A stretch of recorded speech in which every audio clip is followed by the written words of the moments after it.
खूप लोकांचा प्रश्न असतो आणि आपल्या तरुण पिढीला विशेषतः ही जी नवीन जनरेशन आहे याला प्रश्न पडतो की माणूस मेल्यावर नेमका जातो कुठे.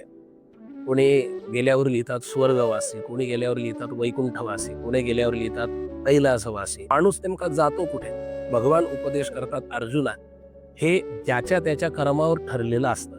कसं ठरलेलं असतं? भगवान सांगतात जायच्या आधीच तो कुठे जाणार हे निश्चित आहे. भगवान बोलतात ऊर्ध्वं गच्छन्ति सत्त्वस्था मध्ये तिष्ठन्ति राजसाः जघन्य गुणवृत्तिस्था अधो गच्छन्ति तामसाः. अर्जुना, सत्वस्था ऊर्ध्वं गच्छन्ति, सत्वगुणांनी युक्त असा पुरुष ऊर्ध्व म्हणजे वरती अर्थात स्वर्ग लोकामध्ये वैकुंठ लोकामध्ये जातो. मध्ये तिष्ठन्ति राजसाः, रजोगुणांनी भरलेला रजोगुणांनी युक्त पुरुष हा पुन्हा मनुष्य योनीतच जन्माला येतो.